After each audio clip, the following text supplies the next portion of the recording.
Gila sih, dunia sampai heboh gara-gara Indonesia buka pasar gratis pertama di Gaza. Di tengah reruntuhan dan kelaparan, bendera merah putih malah berkibar di antara tenda-tenda pengungsian. Ribuan warga Gaza antre bukan buat cari uang, tapi buat ambil bahan makanan dan kebutuhan pokok. Semuanya gratis, hasil gotong royong rakyat Indonesia. Dari situlah nama Indonesia mulai dielu-elukan di tanah yang penuh luka itu. Pasar gratis ini bukan proyek kecil, bro. Ini hasil dari kerja bareng Basnas, Lembaga Kemanusiaan Indonesia, dan jaringan relawan internasional yang udah lama bantu di Gaza. Ide dasarnya sederhana tapi berdampak besar. Bikin titik ekonomi kemanusiaan yang bisa hidup mandiri, bukan cuma bagi-bagi bantuan sesaat. Lokasinya dibangun di Rafah, dekat perbatasan Mesir, biar akses barang lebih aman dan stabil. Yang bikin dunia tercengang, pembangunan pasar ini dilakukan di tengah embargo dan blokade ketat. Padahal banyak negara gede aja kesulitan masukin bantuan. Tapi Indonesia bisa, karena koordinasinya rapi banget. Mulai dari logistik, jalur diplomasi, sampai sistem keamanan relawan, semua disusun dengan presisi. Basnas bahkan nyebutin ada lebih dari 35.000 paket bantuan yang sukses disalurkan lewat jalur itu.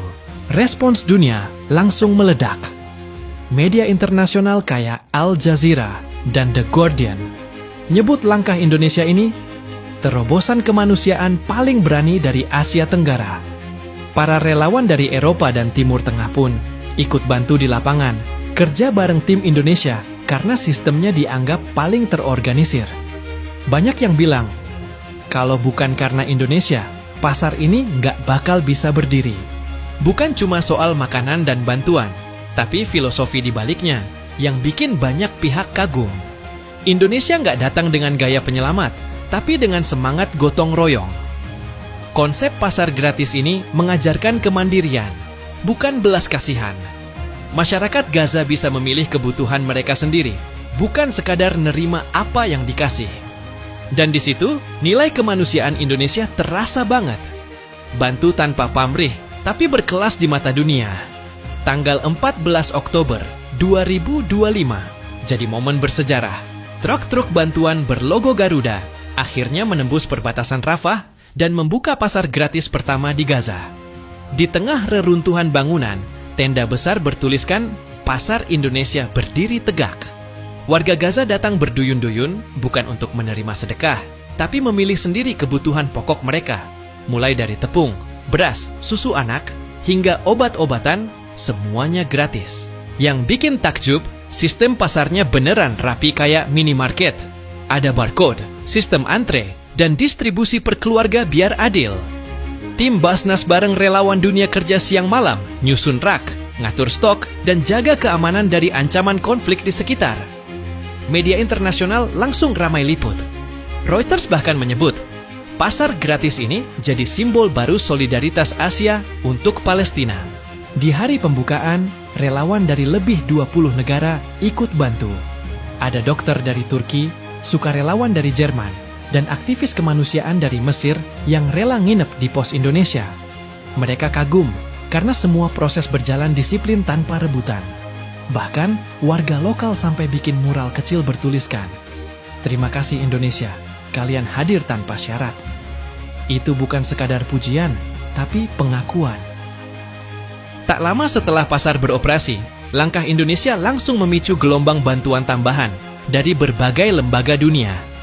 UNICEF, WHO, dan organisasi Timur Tengah lainnya mulai menyalurkan bantuan lewat jalur Indonesia karena dinilai paling aman dan cepat. Dunia akhirnya sadar, Indonesia bukan cuma pengirim bantuan, tapi penggerak solidaritas global di Gaza. Negara yang beneran turun tangan, bukan cuma bicara di podium. Langkah Indonesia di Gaza bukan cuma soal kemanusiaan, ini juga strategi geopolitik kelas tinggi. Di saat negara besar masih berhitung untung rugi dan cemas dikaitkan dengan konflik Israel-Palestina, Indonesia justru tampil sebagai kekuatan moral yang netral tapi efektif. Dunia melihat bahwa diplomasi Indonesia nggak cuma berhenti di forum PBB, tapi turun langsung ke lapangan. Secara geopolitik, kehadiran Indonesia di Gaza memberi pesan kuat ke Timur Tengah dan dunia Barat bahwa kekuatan Asia Tenggara juga bisa jadi pemain aktif dalam isu global. Langkah ini memperluas jangkauan diplomasi RI ke dunia Arab, Afrika Utara, bahkan Eropa lewat jalur kemanusiaan. Posisi Indonesia jadi lebih solid karena dianggap punya soft power yang konkret, mengubah simpati menjadi aksi nyata. Negara-negara seperti Turki dan Qatar pun mulai menjajaki kolaborasi logistik dengan Jakarta. Dari sisi ekonomi, aksi kemanusiaan ini berdampak besar terhadap reputasi Indonesia di sektor bantuan internasional. Banyak lembaga donor mulai melihat Indonesia sebagai hub distribusi logistik regional, terutama untuk krisis di Timur Tengah dan Afrika.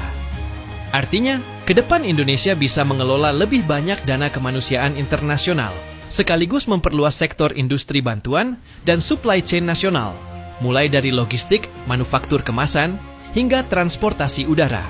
Bagi Indonesia sendiri, kepercayaan internasional ini membuka peluang besar di ranah politik luar negeri dan ekonomi kemanusiaan. Banyak organisasi dunia kini menyalurkan dana bantuan lewat lembaga-lembaga Indonesia karena dinilai transparan dan efektif. Ini berdampak langsung pada sektor logistik nasional, industri pengemasan, serta transportasi udara yang semakin dilibatkan dalam distribusi global. Kedepan, posisi Indonesia di panggung kemanusiaan global bakal makin strategis. Dengan pengalaman lapangan di Gaza, Indonesia berpotensi jadi hub distribusi bantuan internasional untuk kawasan Timur Tengah.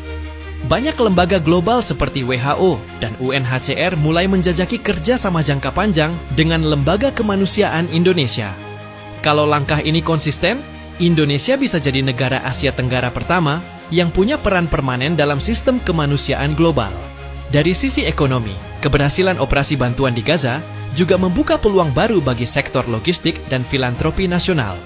Industri pengiriman barang, penerbangan kargo, hingga produksi bahan pangan siap saji akan berkembang pesat karena tingginya permintaan dari lembaga kemanusiaan internasional.